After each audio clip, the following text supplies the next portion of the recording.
Alright, in this video we're going to introduce the concept of output or product. And when we talk about product or a firm's total product, we're basically talking about the production of good or service, or the amount of the quantity of the units that a firm produces. The production function, if you think about that, it is just the return you get for the resources that you employ. We just got done talking about the costs associated with resources, the explicit and implicit costs. The production function is, what am I getting in terms of output from the resources that I employ? And the marginal product is the change from adding one additional unit of a resource. So if I'm hiring 0 employees, I have 0 workers, and my output is going to be 0 because I have nobody to organize or collectively engage in the productive process. But as I hire and bring on board my first unit of labor, the change in total production. So let's say I hire 1 unit of labor, one worker, and that worker is able to produce 3 units a day of my particular good. Okay, we go from 0 units to 3. My marginal product, would be the change in the total production from an additional unit of resource. So 1 unit of resources, my marginal product would be 3 units, or 3 units of output. Okay, I'm going to introduce the idea of returns when it comes to my marginal output. So as I add units of a resource, okay, my marginal product is either going to be increasing or it is going to be decreasing. I guess I should say that in a little bit different way. Increasing at a greater or a smaller rate. And there is this law of diminishing marginal returns. It says, as the more of a variable resource is added to a given amount of another, okay, so the more workers that we bring on, okay, at some point, the marginal product eventually declines and potentially could become negative. Your book gives an example that kind of illustrates the diminishing marginal returns and increasing marginal returns. The furniture movers, can't remember the name of it, but this example in this chart is in your book. So we look here, if we have 0 workers moving furniture, no furniture is going to be moved. Okay, so we have 0 product, 0 output, 0 total product, and our marginal product doesn't exist because we haven't produced anything yet. As we bring on, change our variable resource, we increase our workers, okay, from 0 to 1. The first worker creates 2 units of output.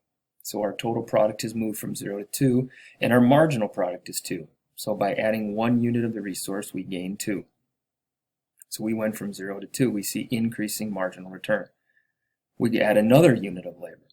Now we just don't go from 2 to 4. We don't double. We actually increase to 5. So, pretty simple to explain. You have 2 people now. You can move 2 couches together. You're just twice as efficient. But even more so, you just get a lot more done when you have somebody else there to help. So the first worker added 2 tons. By adding the second worker, okay, adds 3. So our marginal product goes up to 3, and that's the difference in our total product from adding 1 unit of labor. So by adding this second unit of resource, we see an increase in our marginal return. So we're seeing increasing marginal returns. We do that again. We go to the third worker. Now we go up to 9. Okay, so we have a even bigger jump. Here we jump by 2. Here we jump by 3. Now we're jumped up by 4. So our marginal product is 4. We're still seeing increasing marginal returns. As we add the 4th unit of labor, now our total is still going up. We're still getting more done. We're still moving more furniture. We're just doing so at a lesser rate. The 4th unit of labor only adds 3. While the 3rd unit of labor, right, added 4. So here we see increasing marginal return, we're still increasing up to 3, we go up to 4, we're still increasing. Now we're starting to go back in the other direction. And if you work your way down as we continue to add more and more workers, okay, by going from the 5th to the 6th, we're only adding 1, and going from the 6th to the 7th, we essentially get nothing done. It doesn't help at all. We brought somebody else on, but we're getting nothing out of it. Our marginal product is hit 0, and here we add the 8th. Now we get even less done than when we had 6. So now we got too many workers. Probably we're wasting time. They might be joking around together, running into each other, getting into each other's way, arguing about who should be doing what. So this kind of illustrates that law of diminishing marginal return. The more that we employ of a variable resource, right, to other fixed resources, at some point, okay, our marginal return, our marginal product, increases to a point and then starts to decrease and may at some point then become negative.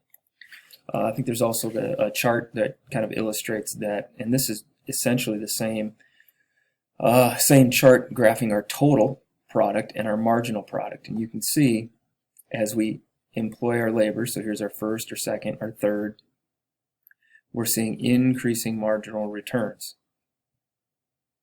To where we hit a point when we employ the 4th, we start to decrease until a point when we do our, let's see, 6th, 7th worker, we hit 0, and our 8th worker, it actually becomes negative. Now, this shows a difference of, between total and marginal. Yes, we're seeing diminishing marginal return, like the workers are providing less and less and less per worker, but our total is still going up, just not as a sharp of an increase. So these two graphs, you can kind of think of, they're kind of right on top of each other, but show the difference of the relationship between total product and marginal product. Here we see increasing marginal returns, then we see diminishing marginal, and here we have negative marginal returns. All right, next video we're going to get into costs.